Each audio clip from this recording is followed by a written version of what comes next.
तेजस्वी यादव यहाँ पलायन की बात करते हैं कि 50 लाख प्रति साल लोग बिहार से बाहर दूसरे राज्यों में जाते हैं, बेरोजगारी की बात करते हैं, लाचार शिक्षा की बात करते हैं, तो दूसरी तरफ यहाँ राहुल गांधी जी वोट चोर गद्दी छोड़ की नारा लगा रहे हैं, वोटर अधिकार की बात कर रहे हैं। तो इसको लेकर जिस तरह से यादव युवाओं की बात करते हैं, क्या लगता है सरकार युवाओं को लेकर क्या करती है? एकदम बिल्कुल युवाओं की बात करते हैं। उनको युवाओं की चिंता है। उन्होंने 17 महीने में 5 लाख नौकरी दिया है। बिल्कुल युवाओं की बात करते हैं, उनको युवाओं की चिंता है। तो क्या लगता है कि वोट तलने की बात करते हैं, युवाओं की चिंता उनको कहाँ है? उन्हें वादा किया था कि मैं प्रत्येक साल 1 करोड़ नौकरी दूंगा। कितने नौकरी दिए उन्हें? एक नौकरी नहीं दी उन्होंने। जो कि 2001 से पहले कितने मर्डर, हत्याएं, कितने बलात्कार हुआ है। और अभी रिपोर्ट निकाल के देखिए, अगर सीएजी से रिपोर्ट मांगी, अगर रिपोर्ट कम होगा तो हम लोग अभी से जंगल राज हम लोग खुद कहना चालू कर देंगे। सब रिपोर्ट है। अभी जंगल राज है, पहले जंगल राज नहीं था, अभी जंगल राज, अभी जंगल राज है। अभी देखिए कि कितना से सुनिएगा, ये समझते हैं जो अडानी अंबानी बिजनेसमैन पैसा वाला को सत्ता में रखेंगे मिला के ना, तो हम कुछ भी कर सकते हैं। इस बात को अब आम जनता नहीं समझेगी तो सच में वो लोग कुछ भी कर लेगा आने वाले 5 साल 10 साल। तेजस्वी यादव। राहुल गांधी बात करते हैं वोट चोरी की। सरकार जो बना है वोट चोरी करके बना हुआ है, ये सही है या गलत? बिल्कुल सही बात है, बिल्कुल सही बात है। क्या कहिएगा? एकदम सरकार जो है ना, बीजेपी का जो है नाकामी सरकार है। सिर्फ हवा की सरकार है, हवा में दिखावे की सरकार है, धरातल पर कहीं। और वोटर अधिकार यात्रा कहे तो ढाका में अभी रुका हुआ है। एक तरफ दिखा दीजिए किस तरह से यहाँ लोग हैं। और वोटर अधिकार यात्रा के बारे में बता दें कि आज 11वां दिन है चोरी का। वोट चोरी हुआ है कि नहीं? हुआ 100% हुआ ना भाई, हुआ कि नहीं हुआ? हाँ तो नहीं साल हुआ ना, हुआ कि नहीं हुआ?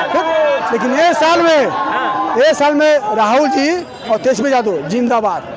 चोरी नहीं हुआ है। अगर वोट चोरी नहीं हुआ है तो जो शीर्ष नेता थे इसके पहले में चुनाव के, जो केंद्र का चुनाव होने वाला था केंद्र सरकार की, उसमें सारा लोग आवाज उठा रहा था कि अब ईवीएम से चुनाव कराएंगे, बैलेट पेपर से चुनाव करेंगे। जो देश ने आविष्कार किया ईवीएम का, उसने बैलेट पेपर से चुनाव कराता है। और इनको इतना बार बोला गया, इतना धरना प्रदर्शन हुआ कि ईवीएम से चुनाव नहीं कराइए, आप बैलेट पेपर से चुनाव कराइए। इसने क्यों नहीं बैलेट पेपर से चुनाव कराया?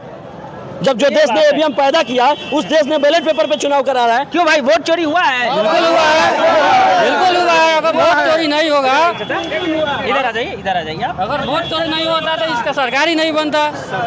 तो क्या लगता है सरकार इस बार बचेगी या जाएगी? सरकार जाएगी।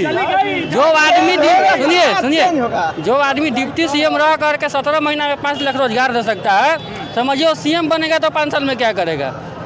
एक बार मौका दे। यहाँ एक बात करती है कि जंगल राज का, अभी क्या कौन सा राज चल रहा है? आप देखिए जनता राज है कि जंगल राज है, आप देखिए। कोई विकास नहीं है। इस बार बदलाव तय है बिहार में, और ढाका विधानसभा में फैसला रहमान की जीत पक्की है। तेजस्वी यादव लगातार बेरोजगारी की मुद्दा उठाते हैं, पलायन के मुद्दा उठाते हैं। वाकई में बिहार में है? बिल्कुल बेरोजगारी तो खैर पूरे इंडिया में सबसे ज़्यादा बेरोजगारी है तो बिहार में है। अब बिहार में तेजस्वी सरकार ही आई थी तो 4 लाख नौकरी दी हुई थी। इसके बाद में इस सरकार में 15 साल से हम लोग देख रहे हैं, कोई नौकरी बतावे कहीं से नौकरी मिला हो।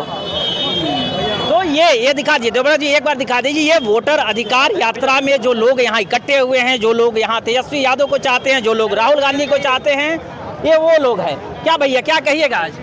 एक बार भैया थोड़ा ध्यान, एक बार जरा सोच के देखिए, अडानी अंबानी के लिए कहीं से जमीन मुहैया कराने को तैयार है। असम में दे दिया कितना 3000 बीघा मायने रखता है। बिल्कुल। समझ रहे बात?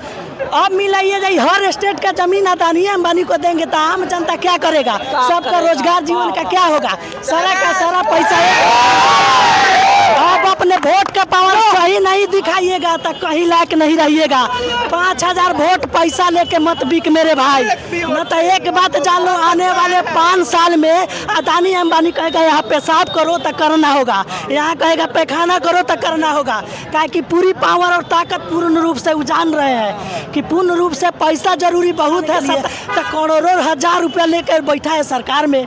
अब मिलाइए जो अडानी अंबानी इतना अरबपति खरबपति लोग हैं, जब पैसा है तो इसी माध्यम से कुछ भी कर लेना चाह रहा है। अगर अपना वोट का सही अधिकार इस्तेमाल नहीं करते हैं, 2000-5000 में बिक जाते हैं, परिवर्तन 5 साल में यानी इस चुनाव में नहीं करते हैं, तो फिर 5 साल में बहुत बद से बदतर स्थिति होगा। और इसके लिए आम जनता जिम्मेदार के लिए भैया ये किसानों की आय दुगुनी करेंगे। ये किसानों की आय दुगुनी करने की बात करते करते अभी यूरिया नहीं मिल रहा है। आय दुगुनी होनी अलग बात है। अभी यूरिया मिल ही नहीं रहा है तो किसान खेती कैसे करेगा। अभी हम लोग अपने देश में 80% यूरिया का पैसा सरकार भरती है, जो हम लोगों के टैक्स के पैसा से जाता है। 80% सब्सिडी सरकार भरती है और 100 रुपया ज़्यादा दे करके बगल में नेपाल में खाद चला जा रहा है हमारा, और टैक्स का पैसा हमारा जा रहा है। अभी किसी भी लोग को मालूम नहीं है कि अगर लगभग अगर 200 कुछ रुपये में है तो लगभग 2000 के करीब में हम लोगों की सब्सिडी सरकार को देनी पड़ती है। और वो 2000 रुपया हम लोगों के टैक्स का पैसा होता है और वो 100 रुपये के माध्यम से नेपाल चला जा रहा है। इतना टैक्स का पैसा तो उसको बच गया, हमारा टैक्स नुकसान हो रहा है। इसमें किसकी जिम्मेवारी है? इस सरकार की जिम्मेवारी है कि पदाधिकारी की जिम्मेवारी है कि यहाँ किस नेता की जिम्मेवारी है? अगर ये सब लोग अगर ठीक होते तो ये कैसे चला जा रहा है नेपाल यूरिया? बोरा के बोरा लदा के जा रहा है, ट्रक के ट्रक आ रहा है, 1000 यूरिया आ रहा है, 100 को किसान को मिल रहा है, 9 से नेपाल चला जा रहा है। और हमारे टैक्स के पैसा हमारे देश में गरीबी बदहाली आ रही है। चलिए 700 रुपये पीछे हो जाइए, फाइनल लास्ट कर देते हैं। भैया देखिए, आखिरी सवाल ये रहा है कि क्या लगता है इस बार बदलाव तय है कि जो है वो बढ़िया? बिल्कुल तय है, निश्चित ही सरकार बनेगी तेजस्वी यादव की, एकदम निश्चित। तो इस बार बदलाव तय है और निश्चित ही यहाँ महागठबंधन की सरकार बनेगी, जिस तरह से लोगों का कहना है। तब तक के लिए आप सभी लोगों का बहुत बहुत धन्यवाद। DSY न्यूज़ देख रहे हैं त्रिभुवन कुमार यादव के साथ में।